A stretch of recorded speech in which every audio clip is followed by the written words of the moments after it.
While I was teaching, the then government architect in Montserrat had actually reached out to the school that they were looking to fill a position, and they really wanted to fill it with somebody from the region who, understood what it was like to build in the Caribbean, what it was like to design for the Caribbean. And so they had a number of persons who had filled the position that were from the UK, that were there on sort of temporary contractual basis, but they always knew that it was meant to be temporary, and they wanted to really try and have somebody that was from the region, that could also lend that influence as well. So I was given the task to find, recent graduates who would be interested in taking up that post. And so, would pick up the phone and call people, send emails to people who I knew that were working or weren't working, and, sort of submitted their names and said, hey, these people are going to contact you, and they were going to make all these interviews. And whilst I was doing it, they just kind of politely said, so why aren't you applying? And I had no answer to give them. And I said, well, I'm teaching, I've kind of taken on this thing to teach part-time, and I'm doing other things. I'm working with, one of these local architects part-time. So I'm trying to find my feet, since completing my master's. And they're like, how about we fly you down and you can take a look at the place? We'll have a chat and you see if this is something that you're interested in. The Christmas break came, I flew down for a couple of days, went through Antigua, overnight there, met with a friend of mine from undergraduate, and she's like, Montserrat, really? I never thought you would do that. And I'm like, I don't know, I'm just going to take a look. And I don't know, I got that penny tour. They gave, I think one of the technical staff from the office drove me around, picked me up from the port, because the way to get to the island at those days, and I still think very much, was that you flew into Antigua and then you had to take a ferry to Montserrat, which is, no bother to me. It was definitely a nice introduction to come, going to anywhere by water, and sort of seeing, you're just looking at sea and then just seeing this island kind of just emerging in front of you. And, it was, I think, with a little bit of trepidation, because, that there would have been this volcano that erupted. At the time it was, it's about 6-7 years earlier. And, kind of wondering, how are they managing? How are they subsisting? And seeing. What year was this? I went for the interview I left 2001. No, 2002. Mm-hmm. Because you said you were teaching during right. So 2002, mm-hmm. And so went in and you realize that that Caribbean spirit is just absolutely alive. And even though they had gone through this adversity, they were still alive and happy. People were there with their families. Even though there had been this mass migration of many of the residents, those that had relocated to the north of the island were, kind of making it their own. There was such a natural beauty to this island and a familiarity to it. It reminded, there were sections that we were driving and I thought, oh, I'm in Stony Hill. Oh, wait, no, I am in Bogwalk. Wait, no, I am in St. Elizabeth, and it was like that. There's such a shared history between Jamaica and Montserrat that I think many of us don't know, and it was just getting a small taste of it. And I love the outdoors, and I think it kind of awoken that sort of spirit. And I was like, I think this is a really beautiful place. And then when I went for what I thought was supposed to be an interview, was really just this kind of conversation about me and life and everything. And it kind of ended with like, oh, okay, well, I have to go to a meeting. We're going to send you an offer. But, you enjoy the rest of your trip here. And, and I continued just doing a little bit of, touring and stuff, mm-hmm. Around the island, and just sort of seeing a lot of bit of natural beauty, and also seeing some of the work that they had started doing, and kind of an expectation of what they were looking to do. I think I was back on the plane. By the time I got back to Jamaica, there was an offer sent to me via email, and I just kind of made that, that adult decision. And I, just kind of had to politely say, to my job that I was on part-time that I wouldn't be returning for the second semester. So my first foray in teaching was one semester and it was out. And then I went to Montserrat. And I went in as the, I think it was the deputy government architect. And within 18 months, I took over as the government architect. Let's take a break here. People. Were you 25 yet? I don't think so. People. Okay, first of all, there are a few lessons here, okay, especially for the young people. Take that opportunity. Okay, don't be afraid, trust yourself. David is going to tell us about how he grew up professionally and as a man, right, in this time. But a lot of the times you just have to take that step. Okay, it's hard. Yeah. You take that plane and take that ferry and do what you have to do, okay? And the second thing is, again, in the Caribbean, which is a very small region, still in the Eastern Caribbean, okay, there are a lot of professional needs. So when you're trained at your master's level, you're trained at your PhD level, you're trained overseas, you're trained locally. There are still in many professions, medical professions, technical professions that need people. David was a government architect, okay, at younger than 25. So I guess I'm preaching, but my thing is just think about your region, think about where there's a need and how you can serve because it's needed. Yeah. Okay, back to you. All right. So tell us more about that time. Tell us about what you did. Tell us what it was like. The interesting thing is that they were going in towards their second phase of kind of redevelopment of sorts. So there was a lot of temporary buildings that they had done because there was this migration to the north of the island, as well as persons leaving. And so a lot of the general infrastructure that had happened was really meant to be temporary. And so within the second phase, we were, making that transition from things that were going to be temporary to more permanent. Whether they would have been the final one or not was neither here nor there, but it was a lot about trying to put in a lot of new infrastructure.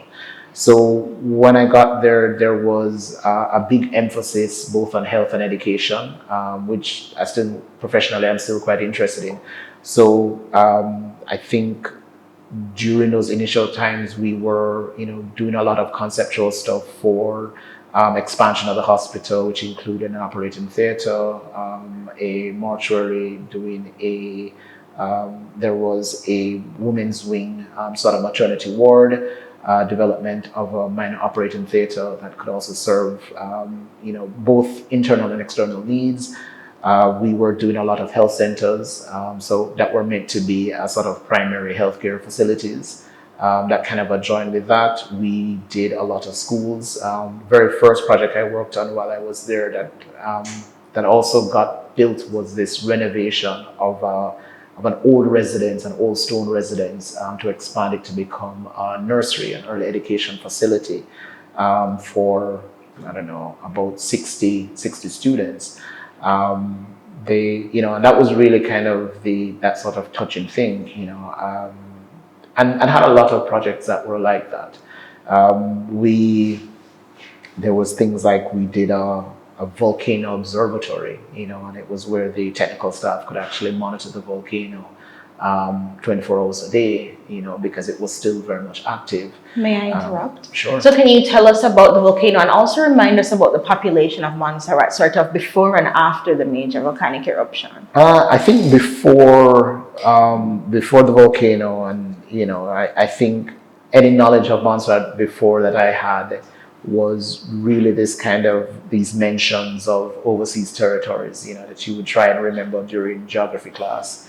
You'd remember, and you'd try and remember them alphabetically, so they'd be like Anguilla, they'd be Cayman, then was, Bahamas, Cayman, and then you'd go blank, and then you remember, Montserrat, and so their population prior to the volcano, I think they'd said it was around 15,000,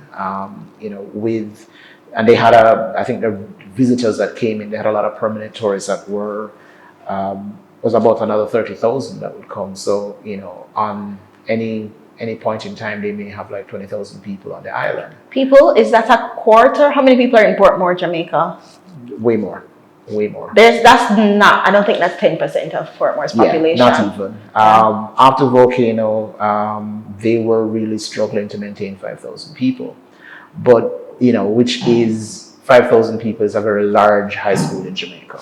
Just that simple, and, the joke usually is that, oh, you must know everyone, or that everyone knows you.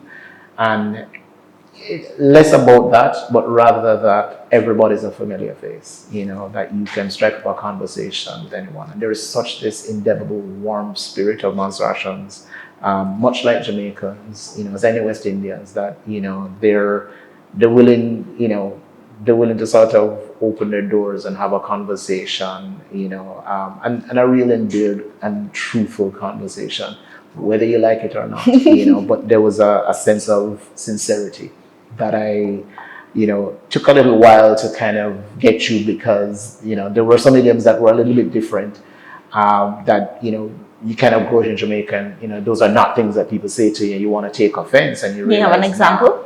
Can you no, remember any? None for this polite country. Will not do that. Okay. But yeah. Okay. But I think there's, that was one of those parts that stood out to us. And I think I really enjoyed while I was there. So. And so you renewed your contract multiple times. Yeah, my contract was was intended to be 2 years, and I think the first 2 years, I want to say that first 6 months was difficult, because you don't know what to pack for, and so had suitcases of stuff that I, came down with. And I think for like 6 months, most of those things just sat in a suitcase. And so I think I came, I don't know, I must have arrived in March. And I think by the end of March, I had already taken 2 trips back to Jamaica. And it was, I needed this, I don't need this, and there was a little bit of back and forth, and, almost a point of like, people like, are you here or there? And, I would say jokes like, oh, I want to work in Montserrat, I live in Jamaica, type of scenario, sort of tongue in cheek.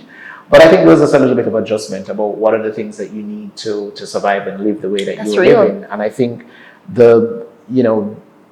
what did you really need? Yeah, I'm asking you. There were lots of things. I found that I needed my books. Like there were things that, there were books that I hadn't finished reading that I wanted to. These were architectural publications that I found were, inspirational. Things that I would taken for granted before, having a conversation with other architects or other people within the field, that there were now a limited number of them that may not necessarily have those same interests. So I found that I dove into my reading and also writing about the profession and just my own sort of general research. I found that I needed, it's going to sound weird, I couldn't, when I got there, I couldn't get white rum. This is not a plug for white rum, but things we think about. It is not a white rum. Absolutely. Medicinal, but at the time I never really drank the stuff, but it was, parents always said, you need to keep a bottle of that around just in case. And I found there was just also, I think, a lot of clothes that I thought I would need. I just really didn't, and so I just kind of took them back. And when I took them back, many of them I just gave to charity. I gave to people who were more needing of it. And just kind of focused on the things that I had, and which were, my needs are generally simple, things that I was interested in, things that I wanted to kind of grow and develop. Those were the things that I kind of needed. I had friends that were also, they were going on with their lives. And so, it was also an opportunity just to kind of like make peace with that, but also kind of say to them like, look, if you're traveling around here, I have a space, it's my own, come if you want to visit. And yeah, I had quite a number of visitors while I was there. Many of them were like, what are you doing here? What are you doing here? Yeah. But many of them understood in a very short space of time. They kind of understood like, yeah, this is part of this is your calling for right now. You're following that lead. You're giving as much of yourself as you can, and learning as much about the profession and about myself as as is possible. Yeah. So, yeah. So, what do you say were the top 3 things that you learned in that time in Montserrat? Wow. Architecturally, life, everything.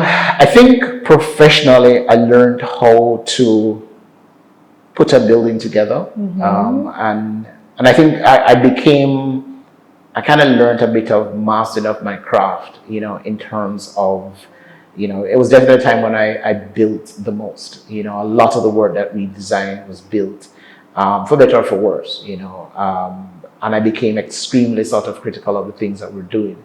I think the other thing was, realizing these things about, yes, we're Caribbean islands, but and as much as we think of Montserrat as being isolated, I'd never been so close to the Eastern Caribbean in my life. And so there was this, I could feel lonely on a Friday.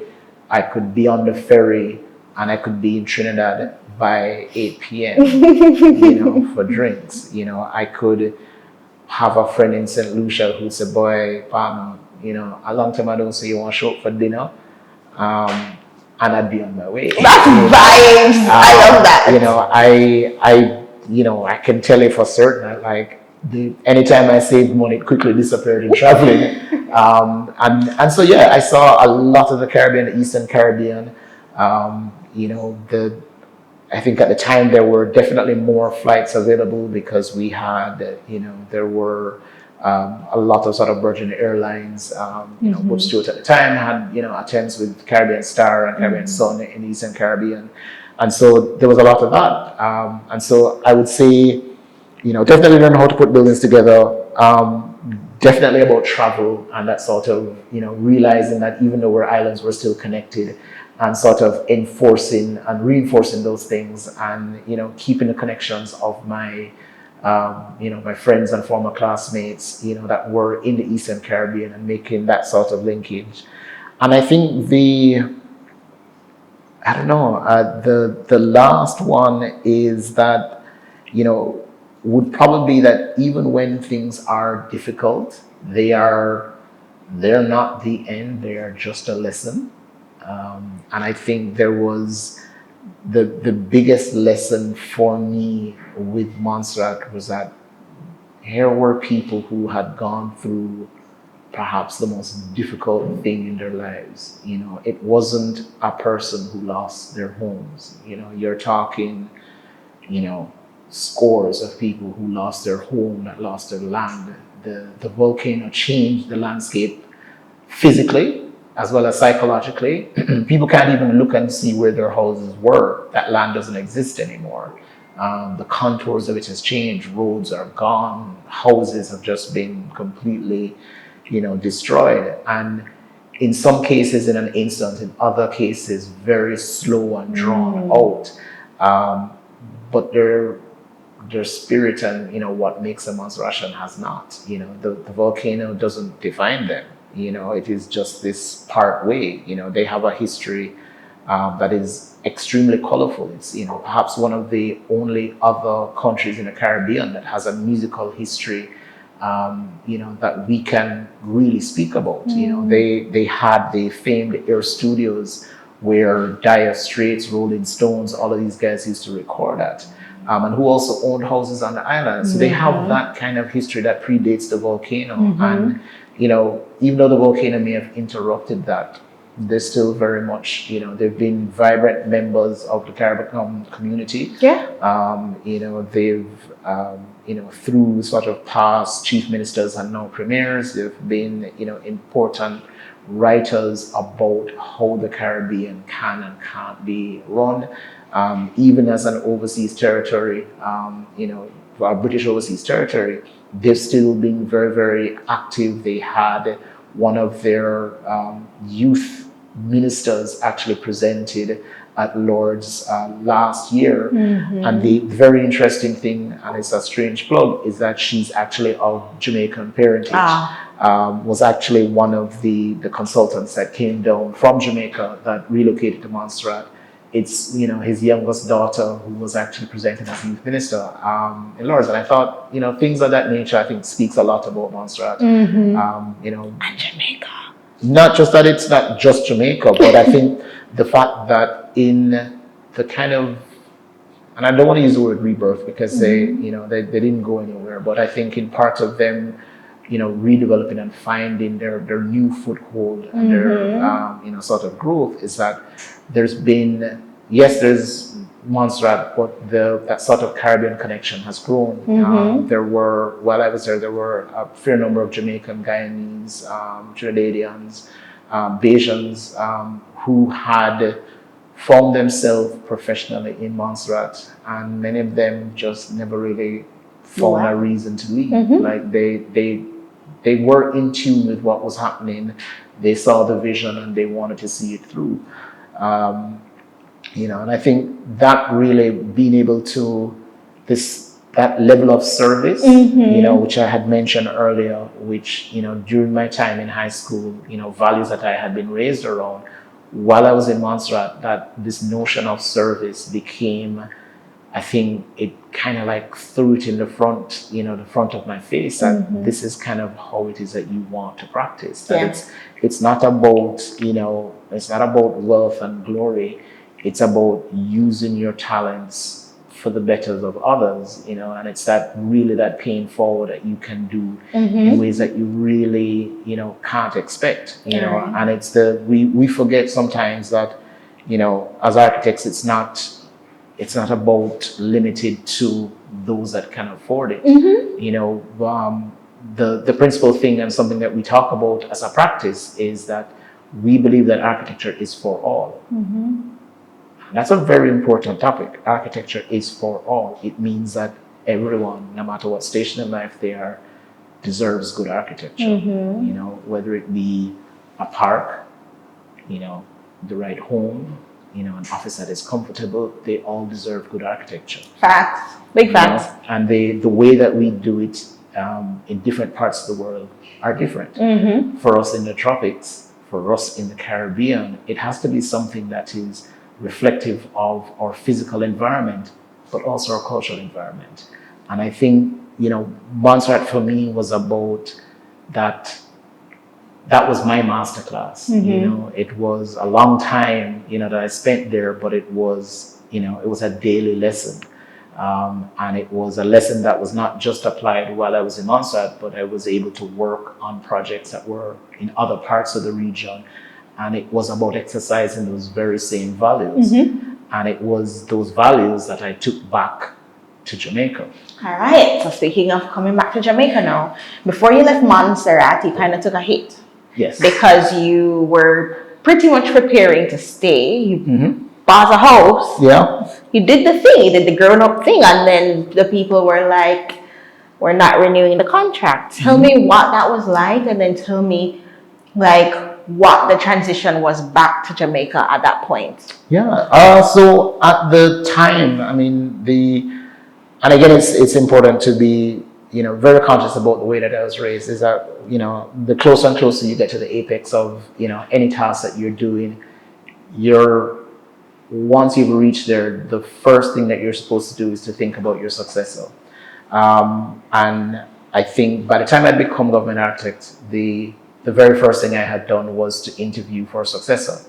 And I was actually able to, and oddly enough, went on interviews around the region, and oddly as it turns out, the person that I had as my successor was a Jamaican, who came in and filled the post. And so, it also allowed us to do more work, but for whatever reason, I think I had sort of made this transition, and I had now become seconded to another department. So I was able to allow my successor to retain in an architect position, and I went in as the deputy project manager for the development of the new town.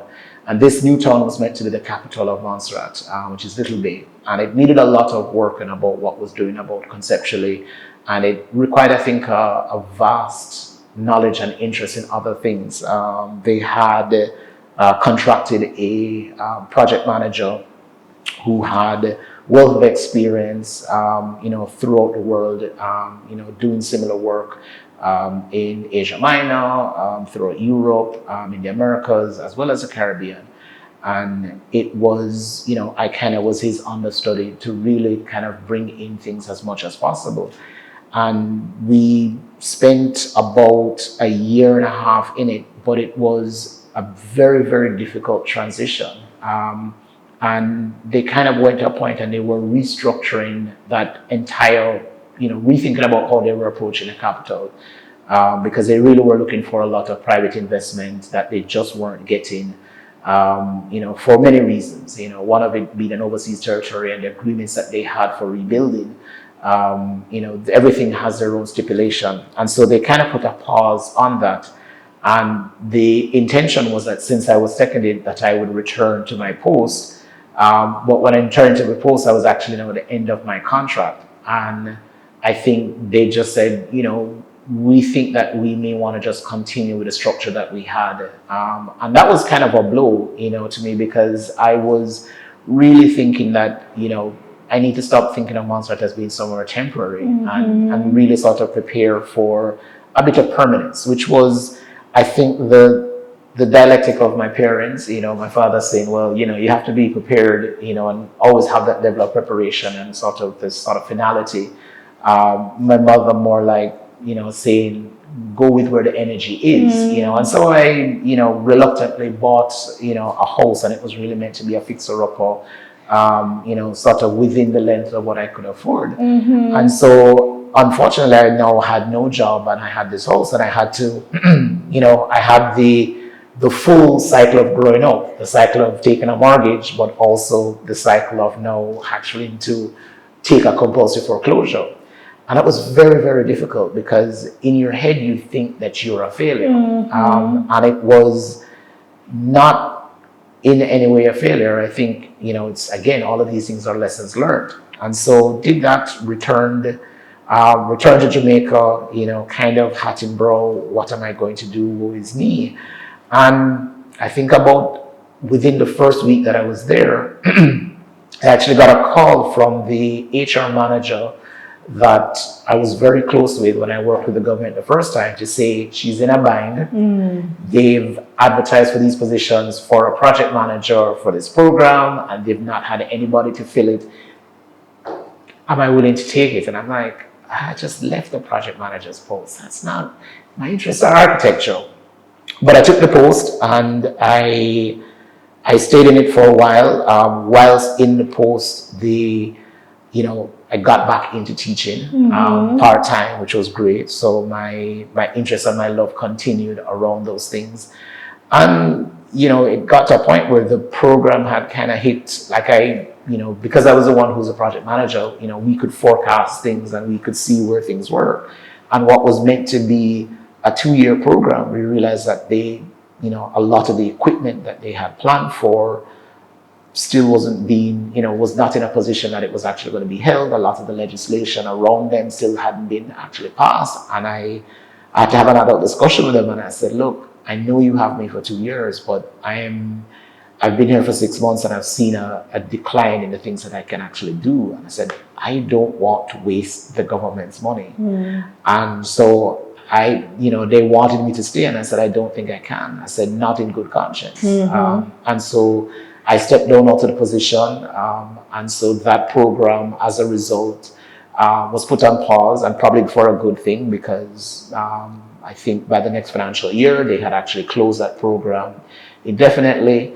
And I think there was a little bit of respect, the fact that I was able to do it, and as I said, I wanted to go where, one, I was needed and I could make an impact. And so was, back in a position that I was quite familiar, where I was teaching part-time. I reached out to a former employer that I was working with part-time, Cornerstone Architects, with Chris Winstone, and I was working there kind of in between things, and kind of just, again, finding my foothold. About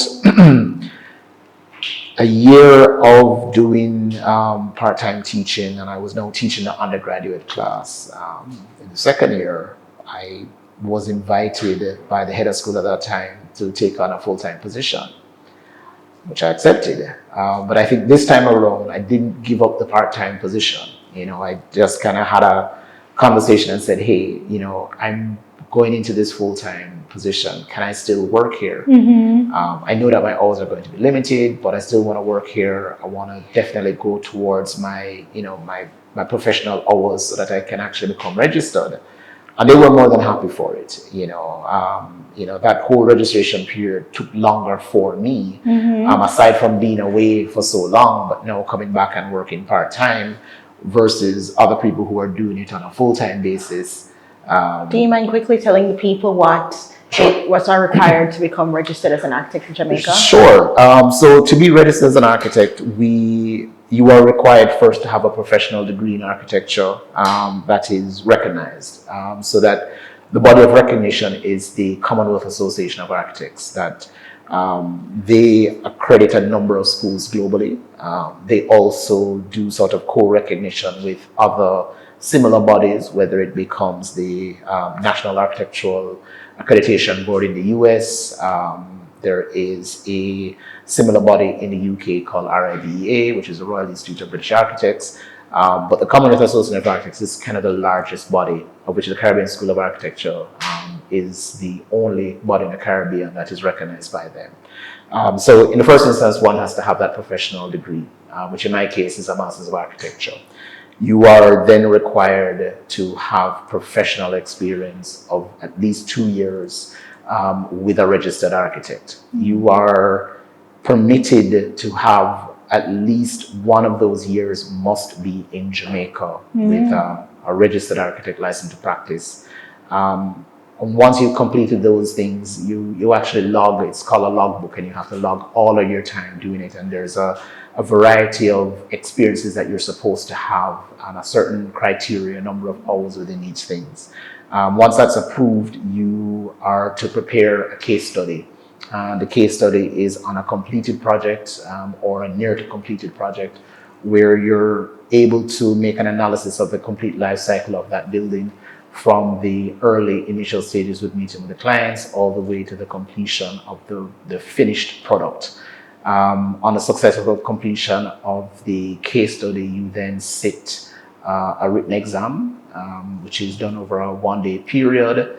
And after that successful completion, you then do an oral exam, or what is sometimes referred to casually as an interview. The interview brings up everything that you would have done previously, that you would have passed previously. And there's a discussion and a kind of an oral interview around that one. If you are successful in your examinations, you can then formally apply to have your name added to the Register of Architects. I was successful in my registration in 2013. So yes, this year makes 11 years of being registered architect. I am number 192. The weird thing in all of this is that somewhere along the way they convinced me to also be the registrar of the Architects Registration Board. So that was also the other thing that I ended up doing when I returned, which is that becoming involved in the community of architects, that I ended up serving as a registrar, and it's been one of those humbling and learning experiences, and I remember funny enough, the person that I was employed to on a part-time basis, Christopher Winstone, was one of those that recommended. He was the one that made the call and said, is this something that you'd be interested in? And I started to give an answer, and he said no. He's like, I've already recommended you for the position. I think you should take it. And he said, you know why? He says, he's like, because I know you'll do it to the best of your ability and you'll do it your way. And I remember going to the first meeting, and and this is sort of a transitionary one between the previous registrar and myself. And I said, I want to make sure that I'm going to be doing, not that I'm going to be doing things differently, but I'm going to still be approachable. And I said, if you have a problem with me being approachable, it's better that I don't take this position.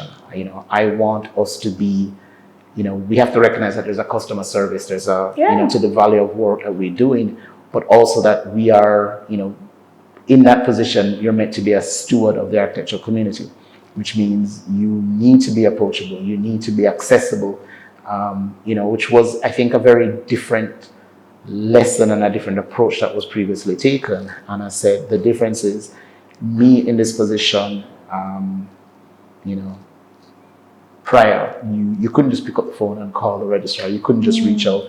And I've always been that person. And I said I had to be that person in that role, for better or for worse. It means sometimes that at particular times of the year when people need to have their, their license certificate, I'm getting calls, morning, noon, and night. Yeah. But I understand, and I'm able to give people sincere, honest answers. And I'm not trying to. It's not a case of playing favorites or anything. It's about this. I think you're due. Yeah. To be that person. That if you've taken this position, you need to be approachable. You need to be, you need to be accessible within reason to be able to answer people's questions. And tell them answers that if they don't exist in other forums, to be able to give it to them. Yes, most professional bodies need that. So let's be more like David and the Association of Architects. Okay, thanks, David. You shared so much with us. And so I think I want you to tell me now how you got to the point of opening Cutworks. Like what happened there? So I was teaching for 10 years, 9 years full time. And I think and I had done a fair amount of things. I had spent some time as a program director. I had published a number of papers. I had seen persons that I taught as very young become registered. And I was finding that I was having that itch, that there was a lot of the things that I was teaching about that I wanted to see in practice in Jamaica. When I became registered, I was taking on, a few projects here or there, nothing of consequence. I think just things to kind of keep my foot in that sort of professional door. But the demands became, I think, more like people wanted my advice. And at first it was just a bit of consultancy, then a little bit need for a little bit more. And so I set up my practice while I was still teaching, not an intention that I was going to leave it, all alone, but I think it just, it kind of whispered in my ear, like, this is where you need to, you need to shift the attention, that you need to, practice more, teach less, that you can still be involved with the school, but, in a different avenue. And so, by 2017, I registered the business formally. And we started practicing,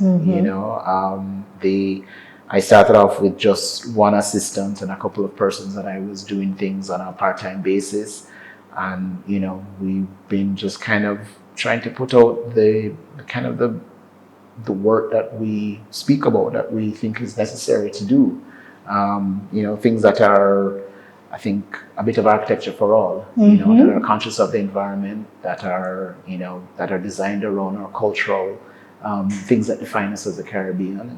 I'm just trying to put our work like that at every step of the way. And it's not about style. It's not about image. It's about something that's a little bit more sincere, and reflective of who we are as West Indians. I love that. What's your favorite project that you've worked on so far? The architect is always going to say that the favorite project is the one that they're working on right now. I thought you were going to do like parents and so they're all my favorite. No, not at all. It's always about the one that you're working on. Okay. We've been, I think, we always wanted to be, we're nimble, so we work on projects that are small, we work on projects that are larger. The larger the project, obviously we team up with other persons, whether as the lead or as that sort of, supporting partner. And we're very humble enough that we don't care, we just want to be involved in many cases. We have an opportunity, I think, to work on some very interesting projects. We have some pro bono projects that we've been working on. I'm working on the Eva May Wright Auditorium, which is an auditorium in St. Elizabeth it's for one of these schools that used to be an all-age school that is now, kind of multidisciplinary. And, we're working on that project, which was, just out of association and our kind of regular trips down to St. Elizabeth and to Treasure Beach, and we just kind of got involved. And so we are, designing that auditorium, which is meant to be this multi-purpose facility. We have a similar one that is being done for St. Catherine High School. It's so my husband went there. Well, they're gonna have a fantastic facility when it's done. We've also worked on a few, I think, really unique projects. I mean, and to talk about things full circle and that sort of slingshot effect. One of our closest, growing up, I spoke about our neighbors when we were in Ligony, and there was a job that was kind of recommended. When we had set up shop, my former neighbor, she had seen something on television about the Hyacinth Lightburn that they were looking to, they were trying to invest into these other things that they had on their property, and they wanted to build kind of a daycare for seniors. And they were having professional issues. They were needing, they needed help. And so, she picked up the phone and she called them and said, "Oh, I have an architect that would be perfect for you." And so I got this phone call that said, "Hey, you've been recommended by such and such." And we've been trotting along, getting this project done. And we said, look, at the time we couldn't do it as a, so it's been like a non-for-profit project for us, where we've just like the expenses that we have are the only thing that we bill, and we really try and cover as much of it as possible, except for when we can't. And they're very, very close to actually completing and opening their facility. Wow. And it's, it's really just meant to be a very different kind of facility that doesn't exist in Jamaica. What do you, in the Caribbean, we don't put our parents and our grandparents in a old people's home unless you really have to. That's not really what you want. Ideally, you want them home, and it's like, how do you deal with that? How do you deal with it when they're at home and you have work, you have, your family has other things, and the facility is really about, understanding all of those things and being able to give back. That you can, in the mornings you can carry your parents or grandparents to this daycare facility where they have access to nurse care and health care, doctors and everything else like that, and get everything done. And then in the evening you can pick them up, but they also get an opportunity that they're able to be around other persons, to still have that sort of cognitive activity. And it's, while it's a small facility, the aim is that it's not going to be the only one of its kind.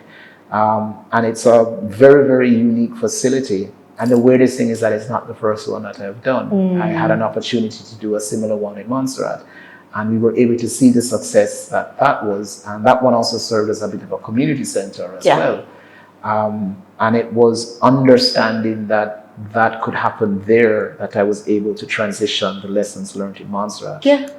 Now in Jamaica in private practice. Love that. Love the transfer of knowledge. All right, so we're coming close to the end, and I just wanted to ask you to share with our viewers what your top 3 tips for repatriation are. I think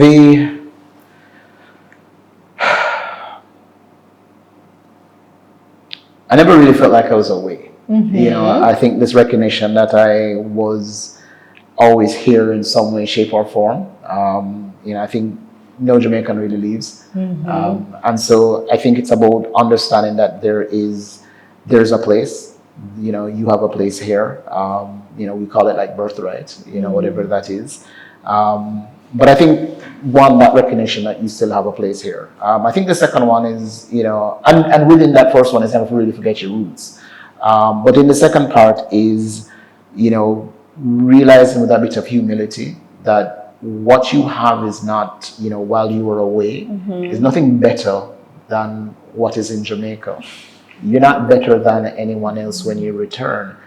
all you're looking at doing is that you're taking, you're taking a grain and a pinch of salt that was somewhere else, and you're bringing it into Jamaica to find out, is it that they need a pinch of salt? Is it a pinch of salt here, a pinch of salt there? It's about a transfer of knowledge and experience to someone else so that they can do with it as they see fit. It's not meant to be a direct translation, because there's lots of things that I learned that don't really have an application in Jamaica, but my experience of it did, and I'm able to talk to people about, what it's like to travel to places like this. The things that I did while I was away, I recommended other persons do it, and they followed in that suit. And I think, those are, I think, absolutely invaluable things. It's not about, you got to take with a bit of humility that it's not about you. Your repatriation is less about you and more about the country. So true. About how the country can grow from your experiences and the things that you had. You are not necessarily an expert. You're just bringing a part of all of that. And it's, we oftentimes see when people think that they're an expert because they've had this other experience, and they think that their things are the only ways. Usually when things go wrong, Jamaica has a life of its own. There are things of it, and it's about learning and absorbing those things and filtering out the things that are not useful and absorbing the things that are. Yeah. And I think in the third one is the third one would be that you're gonna break a few eggs. You're gonna have to suck salt. You may have to start over, and there's nothing wrong with that. I comment to people that I've had to financially rebuild my life a number of times, and it's possible. And you make it better each time you do. Yeah. Woo! Those are some good tips. So with that, I have nothing else to say. I want to thank David again for your time. You can find him at Cutworks Ja. What do you want to share? That's the easiest way to find us. Yeah, Cutworks Ja on all the socials. On all the socials. And thank you so much for watching. If you haven't subscribed already, please subscribe, share. If there's someone from Montserrat watching, tell us your favorite place in Montserrat and the best place to get a drink. And if you're watching from Australia, tell us your favorite beer. Thanks so much for watching. See you next time. Bye.